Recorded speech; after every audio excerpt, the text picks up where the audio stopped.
donc dans Matthieu 7, 1 à 5.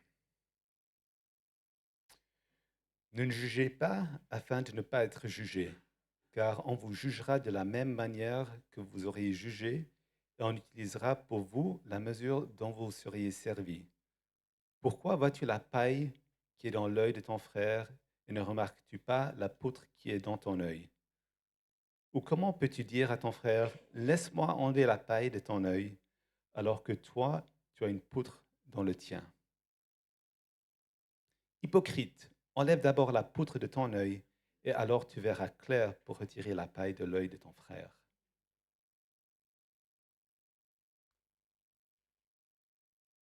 1 Jean 3, 15.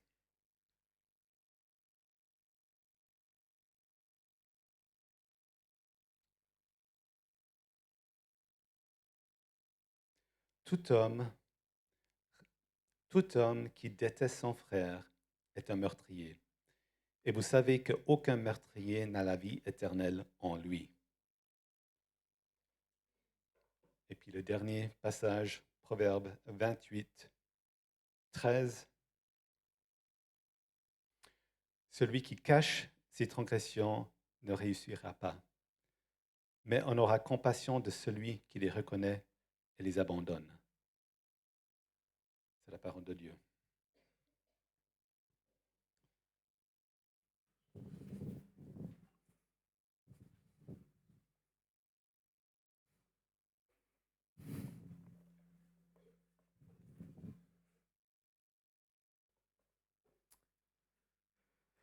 Bonjour à chacun. Oula, ça m'a réveillé. C'est un plaisir d'être avec vous, de pouvoir nous imprégner des principes bibliques pour gérer les relations humaines et particulièrement les conflits. Nous continuons ensemble en fait la série sur l'artisan de paix. Alors pour être capable de voir la boue sur votre figure, vous avez besoin d'un miroir et d'être dans la lumière. Eh bien, de même, pour le péché de notre cœur, nous avons besoin de la parole et de l'éclairage du Saint-Esprit. Et je prie ce matin que l'Esprit, par sa parole, nous éclaire pour que nous puissions voir nos péchés et en être délivrés. Ça, c'est l'Évangile, justement. Donc, les enseignements de l'artisan de paix sont conséquents et denses. Ceux qui m'ont déjà entendu, ils le savent. Et c'est vrai que si cela dure un petit peu plus que 20 minutes, ce ne sera pas moins pratique. Et j'espère, par la grâce de Dieu, utile pour nos vies, comme cela l'a déjà été pour beaucoup de monde qui ont entendu ces enseignements. Nous avons vu ensemble que l'artisan de paix euh, connaît d'où vient la paix. La paix ne vient pas de nous-mêmes. La paix, en fait, vient de Dieu. Et nous avons particulièrement insisté sur la source, la motivation, l'origine, la force, la récompense de cette recherche de la paix qui se trouve dans la rédemption de l'œuvre de Christ, de l'évangile, ou l'évangile de Jésus-Christ. Au travers de la rédemption, Dieu nous donne la paix, aussi bien le modèle que la motivation pour être des artisans de paix. C'est la base, le fondement, la source, le poignet. Vous avez peut-être des petits papiers avec une main. Une main qui n'est pas rattachée au corps, je vous l'avais déjà dit, est inutile. Et bien de même, un artisan qui utilise sa main de la paix sans le lier à l'évangile de Jésus-Christ fera des dégâts.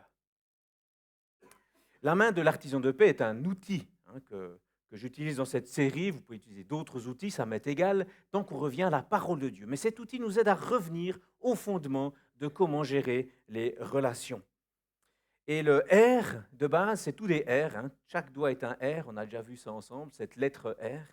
Et le R de base, le poignet, nous est rappelé par le terme rédemption. Donc l'œuvre de Christ qui a tout accompli pour que nous puissions être réconciliés avec Dieu et devenir des réconciliateurs avec les autres. 2 Corinthiens 5, 17 à 20 nous en donne un résumé, peut-être l'avez-vous appris. 2 Corinthiens 5, 17, ça vous dit quelque chose? Ancienne créature, nouvelle créature. Bon, je m'arrête là, je ne vais pas tous les faire, ça me prendrait trop de temps. Mais comme notre main, la main de l'artisan de paix, est composée de 5 doigts. Donc ça va, vous avez une main, vous pouvez vous rappeler chaque jour, chaque fois que vous la voyez. Vous pouvez vous souvenir en fait de ces 5 éléments. Le premier, c'est donc une habitude qu'il y ait conflit ou pas. Et le premier, donc il commence toujours par R, c'est, vous vous rappelez le R1? Rendre gloire à Dieu, c'est ça, rendre gloire à Dieu. Et donc, lorsque nous réalisons que nous sommes éblouis par la grâce sans égale de Dieu qu'il nous fait en Jésus-Christ, nous avons plus de joie à glorifier Dieu qu'à poursuivre nos vains buts égoïstes. Nous avions développé ça ensemble déjà. Et peut-être avez-vous appris 1 Corinthiens 10, 31. C'est un verset qu'on avait appris un peu ensemble par cœur. Puis peut-être que si je vous fais ceci, c'est bon. Quoi que vous mangiez, quoi que vous buviez, quoi que vous fassiez, faites tout pour la gloire de Dieu. Je crois que c'est bon, c'est compris. Ou peut-être même que certains se souviennent de la signification de iPad. Alors pour ceux qui ne se souviennent plus, suspense, vous le demanderez à quelqu'un qui est venu après le culte. Et voilà, c'est le suspense d'aujourd'hui. iPad, vous verrez, c'est un acronyme qui nous aide à nous souvenir de cette notion de plaire à Dieu à chaque instant. Ensuite, le deuxième doigt, qui est la première chose à faire lorsque l'on est dans un conflit, c'est donc de retirer la poutre. Retirer la poutre. Lorsque nous réalisons que Dieu nous fait miséricorde, qui fait miséricorde à ceux qui confessent leurs péchés, notre propre justice est balayée et nous admettons nos fautes. Donc c'est parce que parce que nous voyons l'œuvre de Christ qui nous pardonne, que nous allons demander pardon, nous repentir. C'est ce que nous allons voir aujourd'hui de manière extensive. Donc, je vais un peu voir les autres doigts qu'on les ait bien en tête. Le troisième doigt, peut-être vous vous souvenez, le majeur, c'est un moment délicat lors d'un conflit souvent, c'est en fait de reprendre l'autre qui a aussi péché. Parce que c'est possible qu'il ait aussi péché, c'est souvent le cas d'ailleurs. Et donc là, c'est redresser dans la douceur. Et je vous dis déjà, la motivation principale n'est pas de lui dire quelle est la faute qu'il a fait. La motivation principale, c'est qu'il puisse en être délivré, qu'il puisse être pardonné. Donc ça, c'est un élément important et nous sommes incités à corriger, à restaurer dans la douceur celui qui a mal agi. Là, c'est Galates 6, 1 qui nous accompagne. Frères, si vous voyez un homme qui a péché, vous qui êtes spirituel, redressez-le avec un esprit de douceur. Et prends garde à toi-même de peur que tu ne sois tenté. Voilà, le quatrième doigt, c'est ça, en fait, quand on va redresser dans la douceur, on prend le quatrième avec nous, qui est donc celui de reconstruire par le pardon. Reconstruire par le pardon. Lorsque nous réjouissons du pardon libérateur de Dieu, que nous allons puiser dans ce pardon, eh bien, nous aurons aussi la joie à pardonner aux autres de la même manière. C'est Éphésiens 4, 32 qui nous enseigne. Voilà, vous pouvez le relire, on y viendra lors d'une prochaine prédication. Et le cinquième doigt, c'est aussi une habitude. Première habitude, rendre gloire à Dieu, retirer la poutre, redresser avec douceur, reconstruire par le pardon et rechercher la réconciliation. Qu'à tout moment, vous dites, est-ce que je suis réconcilié avec tous ceux qui sont autour de moi? Ça, c'est un élément. Et puis aussi de continuer, encouragé par la persévérance de Dieu à appliquer sa grâce dans nos vies, nous vivrons dans une attitude constante de recherche, de réconciliation avec tous, même avec celui qui ne le veut pas encore maintenant. Et nous serons basés sur Romains 12, 21 pour vivre cela. Mais là, je laisse un peu de suspense parce que j'ai tellement de choses à vous dire par rapport au deuxième R aujourd'hui. Le verset du jour, je ne vous l'ai pas encore dit, pour retirer la poutre, c'est Matthieu 7, 5. Nous l'avons entendu tout à l'heure. Matthieu 7, 5, qui commence par « Hypocrite ». Vous êtes senti concerné? Eh oui, je me sens aussi concerné parfois, malheureusement. Hypocrite, ôte premièrement la poutre de ton œil et tu verras alors comment enlever la paille de l'œil de ton frère. Ça, c'est un verset qu'on doit connaître à la fin de ce culte et pour toute notre vie. Ça fait partie de ce deuxième R. Et Jésus utilise ici une image exagérée, évidemment, pour attirer notre attention. Une poutre, bon, c'est énorme, il n'y a pas de poutre ici, bon, c'est pas grave. Vous imaginez une grande poutre, c'est quelque chose d'exagéré. Et si on a une poutre dans l'œil, bon, c'est vrai, j'ai déjà vu des dessins avec une poutre qui est droit dans l'œil, on peut voir avec l'autre, mais généralement, quand on a une poutre, les deux yeux sont bouchés. On ne voit rien. OK? En fait, c'est totalement hypocrite de vouloir reprendre quelqu'un dans son péché alors que notre propre péché n'est pas encore réglé. Vous savez, même quand on voit, c'est pas facile d'aller enlever la paille de l'œil de son frère. Je ne vais pas faire exercice, des fois je le fais, mais vous fermez les yeux et puis maintenant vous allez essayer de toucher le nez de votre voisin. Bon. c'est compliqué. Et imaginez que c'est qu'une Bruxelles que vous avez dans l'œil. Bruxelles, pointu et tout. Ah non, c'est pas une bonne idée. Enlève d'abord ta poutre, vous imaginez, en étant aveugle. Est-ce que cela veut dire qu'il ne faut pas enlever la paille de son frère? Non, ce n'est pas ce que le texte dit. Il n'est pas question d'interdire cette action qui peut être d'ailleurs salutaire. Mais elle est faite en prenant d'abord notre responsabilité dans la situation, concernant notre péché. Parce qu'en fait, la possibilité de résoudre notre péché, pour nous, est comme une poutre énorme. C'est moi qui peux me repentir de mon péché. Je ne peux pas me repentir du péché de l'autre. C'est ça la poutre. C'est mon péché, je dois me repentir de ce que je pêche. Et ensuite, je peux aider l'autre à se repentir. C'est ça la paille. Je ne peux pas me repentir pour lui, mais je peux peut-être l'aider. Ou parfois, quand j'enlève ma poutre, qu'est-ce qui se passe? Une larme coule et sa paille s'en va. Parce que ça l'a incité à vivre de même. Comme la dernière fois, je vais vous lire une histoire. Vous aimez les histoires, enfin, même si vous n'aimez pas, vous n'avez pas le choix de toute façon. Non, généralement, on aime les histoires. Donc, c'est une illustration un peu plus longue. Comme la dernière fois, on avait parlé de l'héritage. Ça vous rappelle un peu quelque chose, l'héritage? Une situation un peu inextricable. Et aujourd'hui, eh bien, cela se passe dans une église. Parce qu'il existe des églises où il y a des conflits. Et voilà une histoire vraie. Donc, je vous la lis. Je la lis un peu parce que si je la lis pas, je risque de m'étendre et puis j'arrive pas à gérer le temps après. Enfin, il avait eu sa chance. Serrant bien fort sa déclaration dans sa main, Marc s'assit au premier rang de l'église, prêt à en découdre avec les anciens. 6 mois auparavant, ils avaient refusé d'appuyer sa nomination comme pasteur principal. Ils étaient restés là sans rien faire lorsque Marc s'est fait calomnier dans une assemblée générale. Le pire de tout, c'est que certains ont parlé derrière son dos, émettant des doutes quant à sa capacité de remplacer leur pasteur qui partait à la retraite. Après des mois de tension, de plus ou moins forte, les anciens avaient finalement fait appel à une délégation de conciliateurs formés comme artisans de paix. Pendant 2 visites de 3 jours chacune, les conseillers ont enseigné à toute l'Assemblée comment rechercher la paix. Ils ont suscité des discussions personnelles et encouragé Marc et les anciens à être des modèles pour leur Église, en reconnaissant chacun ses torts dans le conflit. Mais Marc n'arrivait pas vraiment à changer sa manière de penser. Les péchés répétés des anciens étaient plus graves que ces quelques erreurs. À quelques jours d'une deuxième série de week-end pour l'Assemblée, voilà, les anciens étaient sur le point de confesser publiquement leurs fautes à l'Assemblée. La déclaration qu'ils avaient préparée n'allait pas aussi loin que ce que Marc et sa femme espéraient, alors ils planifièrent de démontrer publiquement les péchés des anciens à leur égard. Quand la réunion commença, l'un des médiateurs prêcha sur la réconciliation et expliqua le but et le déroulement prévu de cette réunion. Il donna ensuite la parole au porte-parole des anciens, lisant une déclaration préparée d'avance. Il confessa différents actes qui avaient fait du tort au pasteur Marc, puis il se tourna vers Marc et Donna c'est l'épouse de Marc, et leur dit, nous avons péché contre vous et nous vous avons fait du tort. Nous sommes vraiment désolés. Il était évident, d'après les larmes qui coulaient sur son visage et de sa voix tremblante, qu'il parlait de tout son cœur.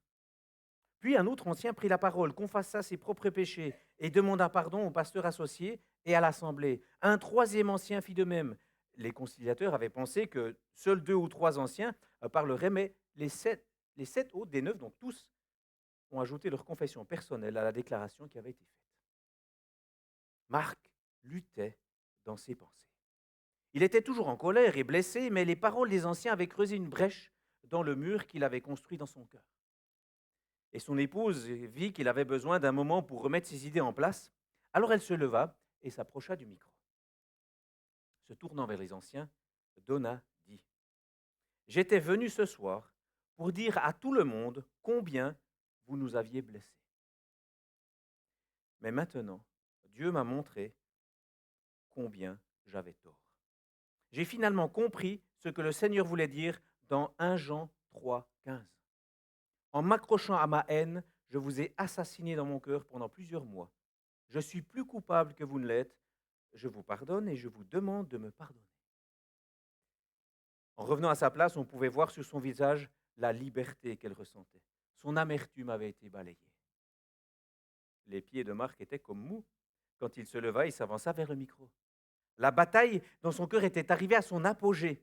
Il pouvait s'accrocher à sa colère et prendre sa revanche, où il pouvait avoir la liberté en pardonnant et en confessant ses propres fautes.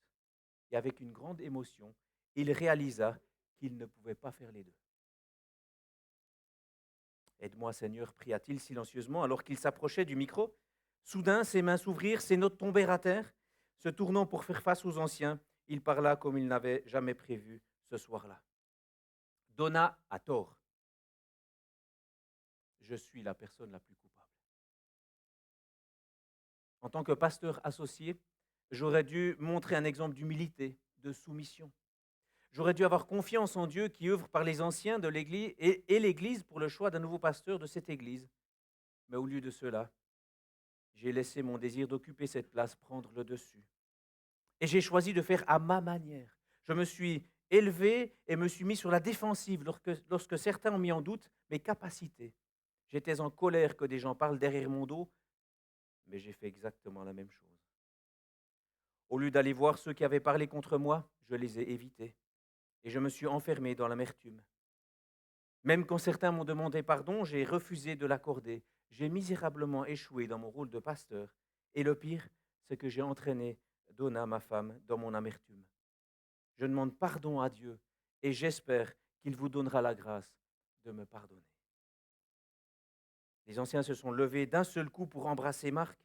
Ils sont aussi allés chercher Donna. Et après quelques instants, une autre voix se fit entendre derrière eux. Deux micros avaient été placés devant l'assemblée.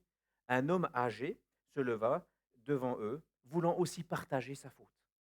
Avant qu'il n'eût fini de parler, une femme se tenait déjà devant l'autre micro, poussée par le Saint-Esprit de trouver la paix par la confession. Puis un autre et un autre confessèrent leurs péchés, leurs calomnies, leur esprit de division et la dureté de leur cœur. Après 45 minutes de confession, un silence tomba sur l'assemblée. Un médiateur termina par la prière et lorsqu'il eut fini, il suggéra de se tourner vers son voisin qui confessait la foi en Jésus-Christ en lui disant « Le Seigneur t'a pardonné de tous tes péchés ». Les gens partagèrent cette bonne nouvelle, se prirent dans les bras et parlèrent si longtemps que les médiateurs durent s'en aller discrètement.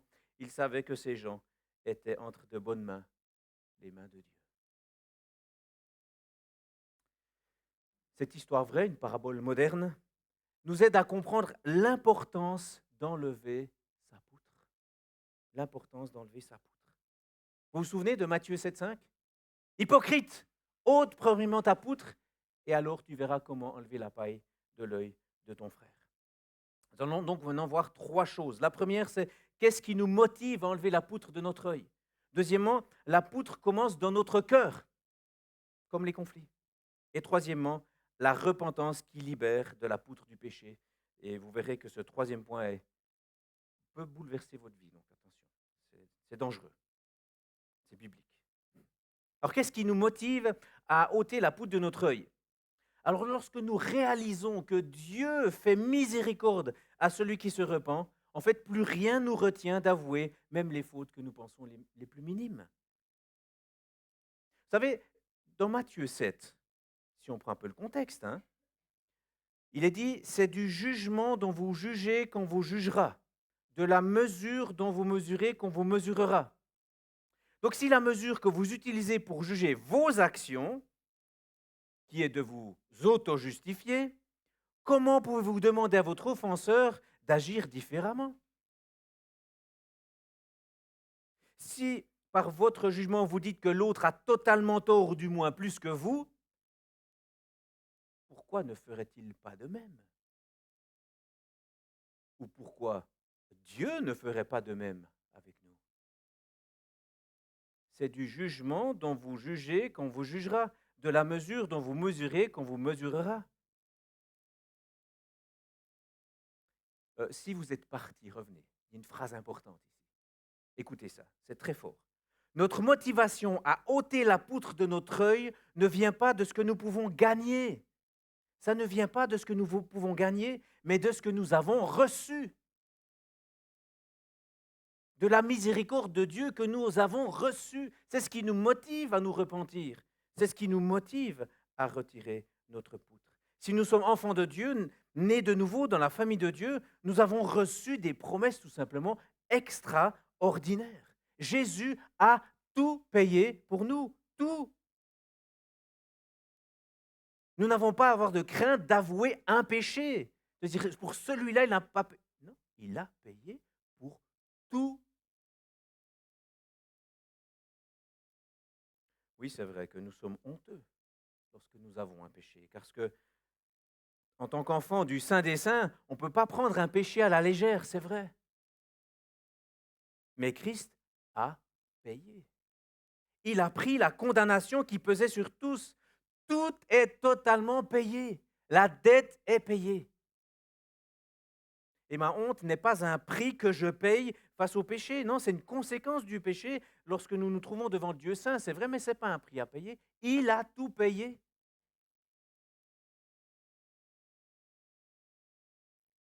Notre motivation à enlever la poutre de notre œil vient de l'évangile de Jésus-Christ, de son œuvre de rédemption, qui atteste que si nous confessons nos péchés, vous connaissez la suite, il est fidèle et juste pour nous les pardonner et nous purifier de toute iniquité.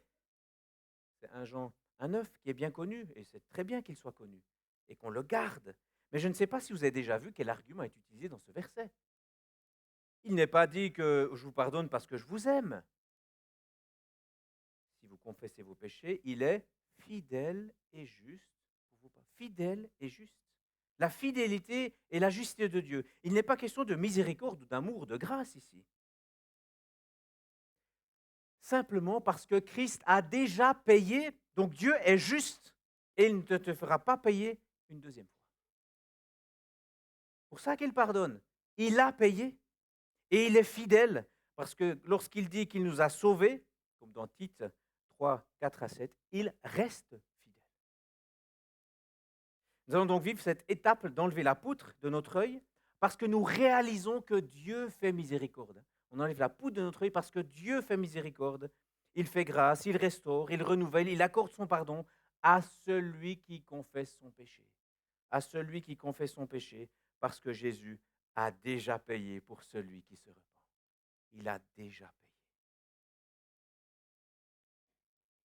Vous connaissez ce pardon? Si vous ne connaissez pas ce pardon, je vous invite à venir vers Dieu, à vous approcher de Christ, à le saisir, à confesser vos péchés, à vous en repentir. Et on verra ce que ça veut dire se repentir dans quelques instants. Et croyez que Christ a payé cette dette. Et je vous assure que vous serez différent, libéré. Tout au long de cet enseignement, il est important de se souvenir de notre motivation première. Nous connaissons l'évangile libérateur de Jésus-Christ. Nous vivons donc notre rôle d'artisan de paix avec l'assurance de la réconciliation en Dieu qui produit la réconciliation avec les autres. Nous avons toujours dans l'objectif 2 Corinthiens 5, 18, 19 que je vous lis comme ça on l'a bien en tête, qui dit « Et tout cela vient de Dieu qui nous a réconciliés avec lui par Christ et qui nous a donné le service de la réconciliation. Car Dieu étant en Christ réconciliant le monde avec lui-même, sans tenir compte aux hommes de leurs fautes, et il a mis en nous la parole de la réconciliation. » C'est ça un artisan de paix. Ayant cet objectif dans notre tête, nous pouvons reprendre Matthieu 7,5 et aborder notre deuxième. Matthieu 7,5. Hypocrite, ah, ça commence à venir, hein? Ôte premièrement la poutre qui est dans ton œil, et alors tu verras comment enlever la paille de l'œil de ton frère. Ça va? Okay. Donc dans ce prochain point, nous allons chercher à débusquer les causeurs de conflits et les mettre en lumière pour les éliminer, comme les mauvaises herbes, ceux qui font du jardin, ils connaissent. La poutre commence dans le cœur, comme les conflits. Donc afin de retirer la poutre de votre œil, il faut voir d'où vient cette poutre en fait. Le texte de Matthieu 15, 19 nous dit que c'est du cœur que viennent les mauvaises choses. Et appliqué en Jacques 4, 1 à 3, il souligne que les conflits viennent des passions non satisfaites de nos cœurs. Lorsque nous voulons quelque chose et que nous sentons que nous ne serons pas satisfaits tant que nous ne l'avons pas obtenu, ce désir commence à nous contrôler. Et si les autres ne comptent pas nos attentes, nous les condamnons souvent dans notre cœur et nous luttons encore plus fort pour obtenir ce que nous voulons. Si ça ne vous dit rien pour vous, vous l'avez peut-être vu vers quelqu'un d'autre. Ce désir, en fait, a remplacé Dieu. Ce n'est plus le désir de plaire à Dieu qui domine, mais la poursuite d'un désir personnel. C'est ce qu'on appelle une idole.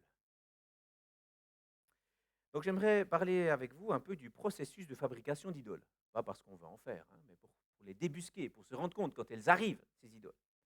Et en fait, il y a 4 étapes dans le processus de la fabrication d'idoles. Je vous les donne et ensuite on fera une petite illustration.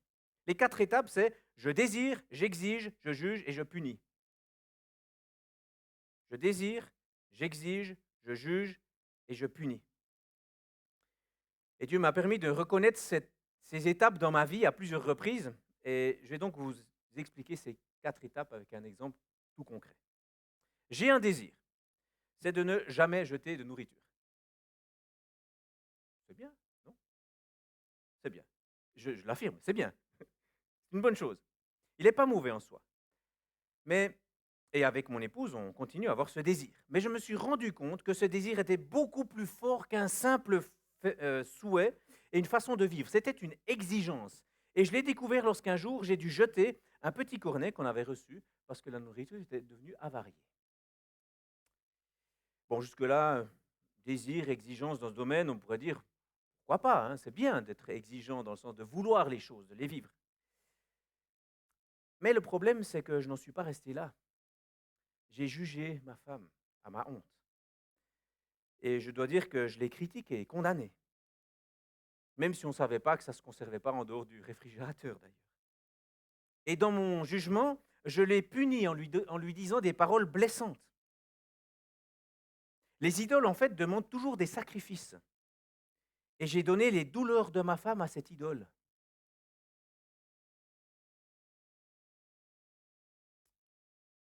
J'ai utilisé l'épée de ma langue pour offrir ce sacrifice. Vu comme ça commence à être un peu plus sérieux. Mais c'est la réalité. C'est la réalité. Et je suis reconnaissant à Dieu de m'avoir montré cette idole ce jour-là afin que nous puissions en couple emprunter le chemin de la réconciliation.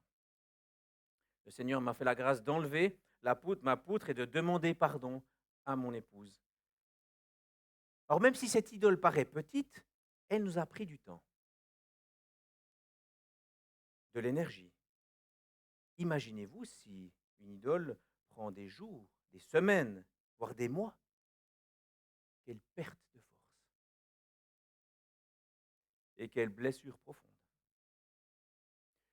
Une idole, c'est tout ce dont nous dépendons en dehors de Dieu pour être heureux, épanoui et rassuré. Tout ce qui est en dehors de Dieu pour être heureux, épanoui et assuré. C'est quelque chose que nous aimons et poursuivons plus que Dieu. Et je vous rappelle, les idoles demandent toujours des sacrifices. Et c'était le cas pour moi concernant la nourriture à ne pas jeter, manifesté par l'orgueil qui ne veut pas être celui qui jette de la nourriture. Et pendant un instant, je dépendais plus de cela que de Dieu pour être heureux, épanoui et rassuré. Et vous savez, une punition souvent liée aux idoles est l'envoi de signaux subtils et désagréables pendant une longue période.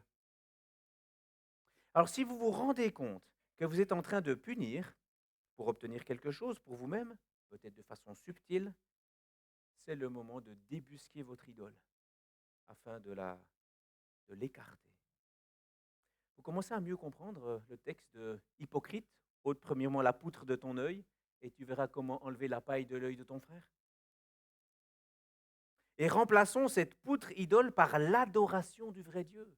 Parce qu'on doit le remplacer, c'est comme dans un jardin, vous désherbez, vous faites rien, qu'est-ce qui se passe? Des tomates, des choux qui poussent. Non, non, non, c'est de nouveau la mauvaise herbe qui arrive. Donc quand on enlève une idole, il faut la remplacer par l'adoration du vrai Dieu. Et John Piper dit dans Future Grace que le péché est ce que vous faites lorsque vous n'êtes pas vraiment satisfait en Dieu. Je ne peux pas prendre du temps pour développer cela encore maintenant. Comment remplacer? C'est tant magnifique. Alors, vous pouvez le faire encore ensemble. Après le culte, comment on remplace une idole dans ma vie? Comment je l'ai fait? Faites-le. Et je vous encourage à en parler. Mais j'aimerais qu'on entre un peu plus maintenant encore dans cette notion de repentance. Ça fait partie d'enlever ces idoles. Qu'est-ce que la repentance? Est-ce que vous vous repentez régulièrement devant Dieu? Est-ce que vous craignez Dieu? Est-ce que vous aimez Dieu? Est-ce que l'Éternel est votre délice? Je ne parle pas de la réponse d'école du dimanche. Je parle de ce qui est dans le cœur. afin d'ôter la poudre de notre œil, nous allons voir donc un dernier point très important, la repentance qui libère. On a entendu Proverbe 28,13. Vous connaissez Proverbe 28,13 comme ça par cœur? Je vous encourage à avoir au moins la notion, si on n'a pas exactement tous les mots, ben voilà, on a aussi des traductions différentes d'ailleurs. Mais celui qui dissimule ses fautes est heureux. Ça, c'est pas une bonne traduction, ça c'est carrément une erreur. Celui qui dissimule ses fautes ne réussit pas, mais celui qui les confesse et les délaisse trouve la compassion. Et la repentance, en fait, est plus qu'une émotion. Elle implique un changement de cœur qui n'est possible que si nous comprenons que le péché est une offense personnelle envers Dieu. Et dans ce chemin, nous devons prendre notre responsabilité. Alors, un premier élément, nous allons nous examiner si on ne vit pas la règle 40-60. À mon ami Mathieu, il la connaît parce qu'il l'a déjà entendue. Mais je vais vous la dire à tous. La règle 40-60, c'est de dire je reconnais que j'ai une part de problème dans le conflit. Je dirais 40% et l'autre 60%. Ah, vous faites déjà les calculs dans votre tête. Hein? Comme il a 20% de plus de responsabilité, c'est à lui de demander pardon premier. Logique, mathématique. Ça marche, vous avez compris l'idée? Eh bien, ce n'est pas les mathématiques bibliques. Les mathématiques bibliques, c'est même si 95% des torts sont du côté de l'autre, je suis 100% responsable de mes 5%. C'est ma poutre. Vous comprenez la règle 40-60 là? Ne l'utilisez pas. Elle ne va jamais vous aider. Jamais.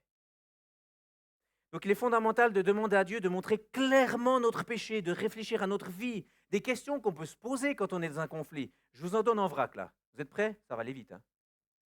Ma langue est-elle une arme? Est-ce que je cherche à contrôler les autres? Est-ce que je tiens parole?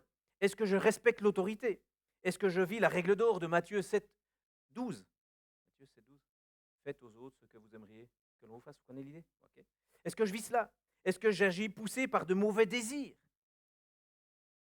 Et en même temps que Dieu ouvre les yeux sur le péché, vous savez ce qu'il fait Dieu? Il n'est pas juste en train de vous ouvrir les yeux sur votre péché, il vous offre un chemin pour en sortir et en être libéré.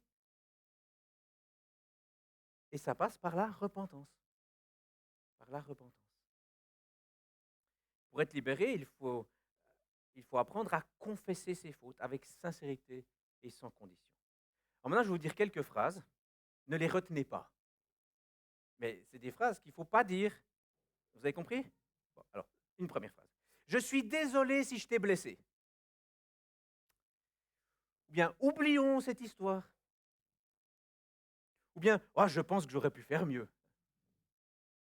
Ou bien, je ne suppose que ce n'est pas de ta faute ou que ce n'est pas de ma faute. En fait, ça n'amène pas au pardon et à la réconciliation.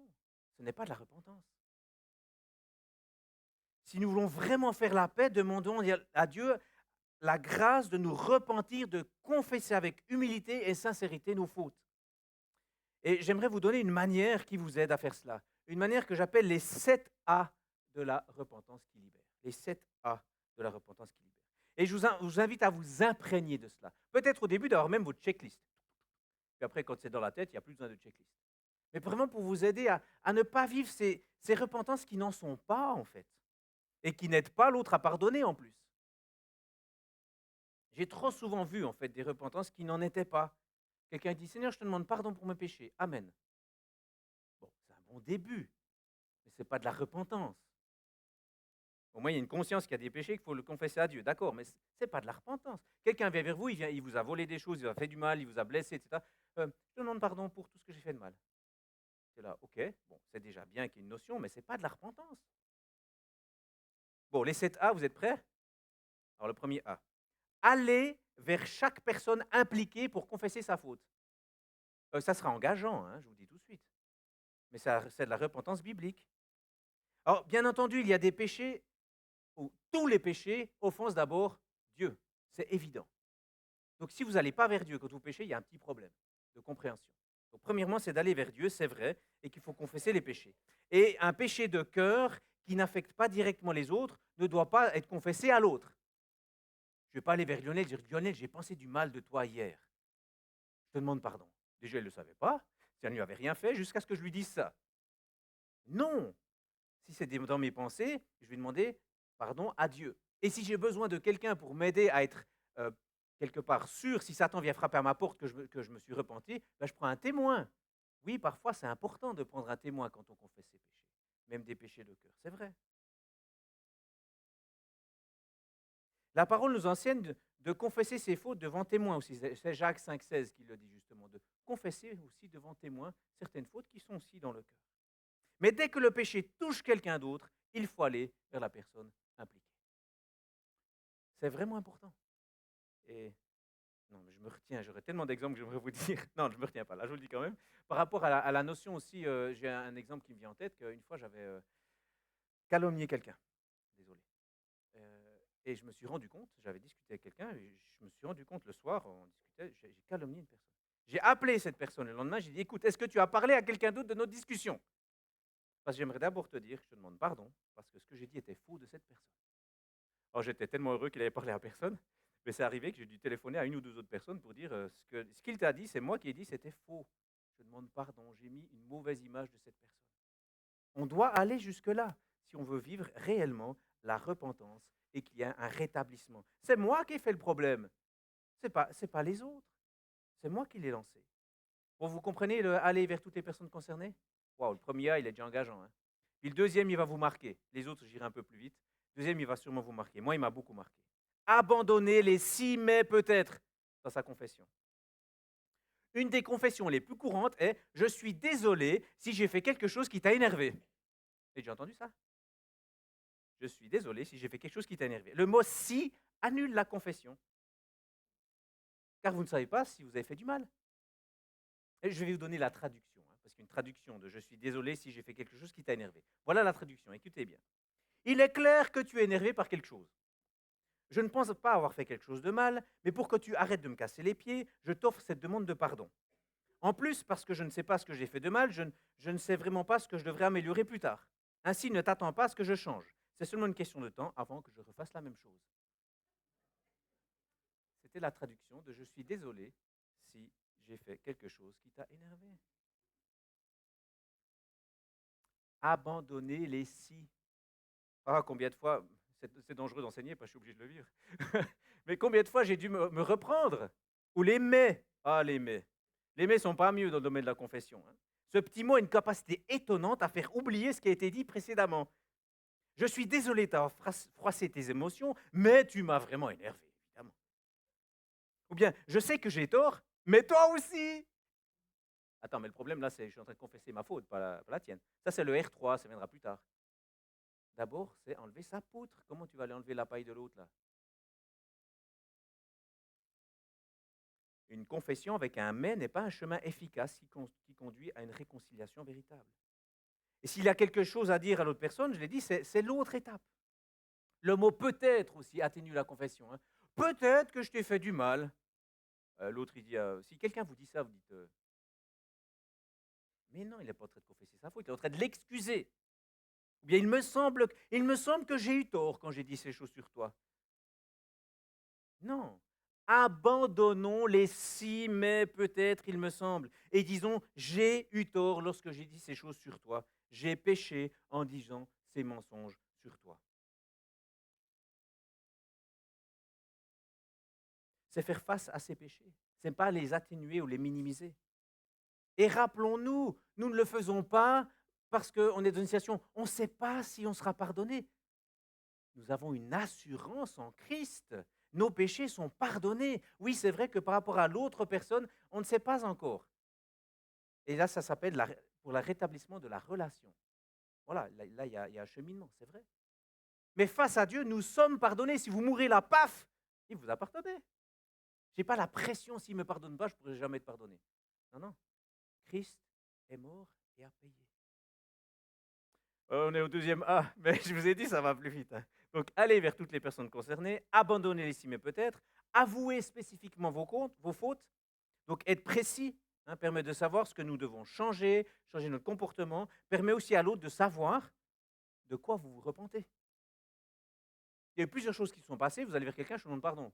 Alors la personne a peut-être une idée que vous avez demandé pardon pour ça, puis lui il demande pardon pour ça. Personne ne le sait. On joue avec ça. Il ne faut pas jouer. On veut un rétablissement. C'est important. Alors après, on ne veut pas aller dans tous les petits détails, mais je dirais, il n'y a pas besoin de prendre 3 heures pour expliquer un péché. En plus, l'autre, il l'a vécu, donc voilà, vous comprenez. Je donne un exemple, hein, mes commentaires critiques ne t'ont pas seulement blessé, ils ont aussi offensé Dieu. J'ai désobéi à son commandement de ne pas mépriser les autres.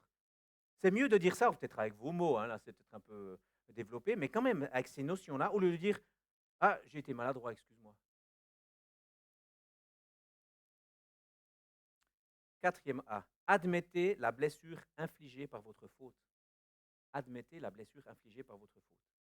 Je comprends que tu as été blessé, ou j'accepte, ou j'entends, même si moi, quelque part, ça ne me fait rien. C'est pas la faute. Tu as été blessé. Je comprends que tu as été blessé lorsque je ne suis pas venu à l'heure et que nous sommes arrivés en retard, par exemple. Je suis désolé de ne pas avoir tenu parole. Les si on me l'avait fait, cela ne m'aurait pas blessé. Vous avez déjà entendu ça? Moi, si on me l'avait fait, ça ne m'aurait pas blessé. Peut-être, mais c'est pas à toi qu'on l'a fait. Peut-être. C'est égocentrique. C'est moi qui suis la référence. Donc si moi, ça ne me blesse pas, toi, ça ne doit pas te blesser. Mais je ne suis pas la référence. Vous comprenez l'idée? Donc, admettre la blessure infligée par votre faute. Il est important de reconnaître qu'on a fait du mal à l'autre. Si on ne reconnaît pas qu'on a fait du mal à l'autre, on a tendance à recommencer. Généralement, quand on comprend qu'on a fait mal, on a moins envie de recommencer. Donc ça va même nous aider aussi. 5e A. Assumez les conséquences réparables de votre faute. Assumez les conséquences réparables de votre faute. Ainsi, des biens ont été endommagés ou volés, il faut restituer ou réparer. C'est ce qui a rendu crédible, par exemple, la repentance de Zachée dans le Nouveau Testament. Si le péché était des ragots, voilà, j'ai dit tout à l'heure, il faut recontacter toutes les personnes impliquées, connues, pour dire que c'était des mensonges. C'est du boulot, hein? Mais je vous assure que ça peut vous motiver à plus le faire aussi. Et en plus, ça aidera l'autre à vous pardonner. Vous voyez? Il y a un rétablissement qui est là. Une repentance sans réparation de ce qui est possible et des efforts pour diminuer la peine causée par la faute, ce n'est pas une repentance. Vous cassez quelque chose à quelqu'un, vous dites, bon, excuse-moi, puis vous partez, vous ne payez pas, vous avez les moyens, disons, après. Voilà. Ce n'est pas une repentance. C'est une excuse. Ce n'est pas une repentance. C'est la vraie repentance qui nous libère. 6e élément, améliorez votre comportement pour éviter cette faute. Donc on peut même expliquer ce qu'on aimerait faire pour changer, ou bien l'autre personne a sûrement des bonnes idées pour nous aider à ne plus refaire cette faute. Vous voyez, on désire grandir et progresser. Évidemment, on le verra quand on parlera du pardon. Celui qui pardonne ne peut pas dire « si tu le fais plus jamais, je te pardonne ». Wow, on est dans un monde déchu, on est pécheurs, donc voilà, je veux dire, c'est faux. Mais ça, on parlera du pardon plus tard. Mais par rapport à celui qui se repent, on cherche à améliorer, évidemment. On sait malheureusement qu'on ne tiendra pas toujours. Mais ce n'est pas pour ça qu'on ne va pas mettre en place ce qu'on peut. C'est important. Ça fait partie de la repentance. C'est en fait se détourner du péché pour prendre une autre direction. C'est ça, en fait. Et le septième, c'est ce qu'on utilise très souvent dès le début, c'est appeler au pardon. Voilà, si je te demande pardon, c'est ça ma repentance, généralement. Alors ça en fait partie. Et je le dis ici, appelez au pardon pour votre faute sans pression. Demandez de pardonner. Veux-tu me pardonner juste entre nous, si j'ai péché, c'est moi qui ai péché, c'est pas l'autre. Hein. Donc quand je vais lui demander pardon, je ne vais pas lui mettre des pressions, dire tu dois me pardonner, sinon tu es dans la prison du non-pardon, etc. Attends, je suis en train de confesser mon péché là. Je commence à exiger à l'autre quelque chose alors que je suis en train de confesser mon péché, il y a quelque chose qui ne joue pas là. Vous comprenez? Donc c'est demander pardon, veux-tu me pardonner s'il te plaît? Et puis on laisse le temps. On n'est pas avec plein de choses, dire ouais, mais si tu ne me pardonnes pas, tu vas dans la prière de Jésus, celui qui ne pardonne pas, il n'est pas pardonné. Enfin attends, excusez-moi, mais c'est qui a péché? Vous voyez? On en parlera par la suite. Vous voyez, j'ai tellement de choses à vous dire. Et si l'autre ne peut pas dire je te pardonne tout de suite, priez. Et demandez-vous peut-être que est-ce que j'ai glorifié Dieu dans la manière dont je l'ai fait? On a vu ça déjà la dernière fois. Est-ce que je me suis vraiment repenti? Est-ce que j'ai fait ces 7 A, la repentance qui libère? Parce que peut-être c'est ça qui bloque aussi. Tu vois, tu me demandes pardon, mais en fait, tu m'as piqué 1000 balles et puis tu me redonnes rien du tout. Hein. J'ai envie de te pardonner. Dieu me demande de le faire. Puis on verra que celui qui pardonne peut quand même demander les 1000 balles. C'est pas parce qu'il pardonne pas. Ça s'appelle la justice. Et ça, on verra la prochaine fois. Donc, si la personne qui est en face de vous ne veut pas vous pardonner lorsque vous demandez pardon, sachez que Dieu l'a déjà fait envers vous lorsque vous êtes allé lui demander pardon à lui. Et priez pour cette personne, qu'elle puisse sortir de la prison du non-pardon. Et pour vous-même, d'avoir une attitude humble, d'un désir que cela puisse se régler. Cette dernière étape est l'appel à la grâce, ayant démontré l'acceptation de sa responsabilité de sa faute et le désir de s'en détourner, l'engagement ou mieux la preuve de la réparation de ce qui est possible. Quand on répare, c'est la preuve qu'on veut se détourner. Ce qui est possible, on ne peut pas tout réparer. Donc rappelons-nous les 7 A. Vous les avez déjà? Ouais, vous venez de les recevoir, les avoir déjà par cœur, c'est pas facile, c'est évident. Donc il faudra un petit peu reprendre. Mais je vous aide un petit peu. Donc allez vers toutes les personnes concernées. Le deuxième, abandonner les si, mais peut-être, exactement. Le troisième, avouer spécifiquement vos fautes. Ouais, c'est bien les petits mots là. Quatrièmement, admettez la blessure infligée, exactement. Cinquièmement, assumer. Ah, j'ai dit ça? Ok, très bien. Ou bien accepter et appliquer les conséquences de votre faute. Ou assumer, ouais, c'est mieux en fait. Sixièmement, améliorer, donc cette recherche de faire mieux. Et septièmement, appeler au pardon. Ça va, vous comprenez un peu? Ça, c'est la repentance biblique. Et là, pour chacun, je pourrais maintenant prendre du temps pour aller, on va chercher dans la parole de Dieu, puis on voit tous les éléments. Faites-le, ça peut vous encourager. Là, j'essaye de condenser.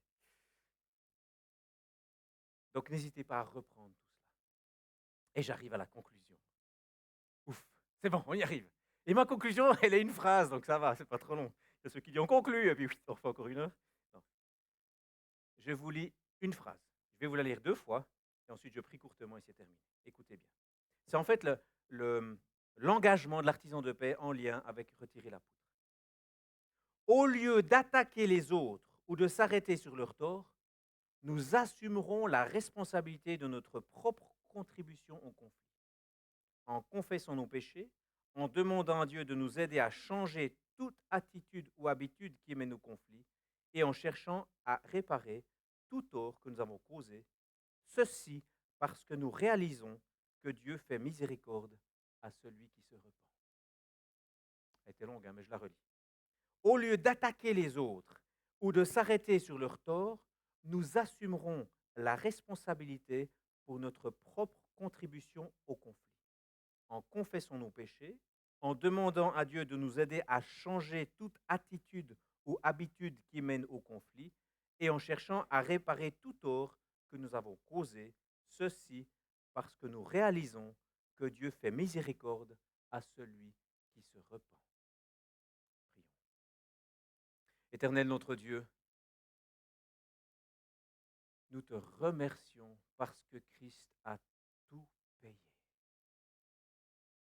Et j'aimerais te prier que chacun de nous ici, nous puissions le réaliser d'une manière encore plus profonde pour que nous soyons motivés à chaque instant, même pour les petites choses, de nous repentir devant toi premièrement, sachant que Christ a tout payé, et devant les autres, parce que tu nous as donné le service de la réconciliation.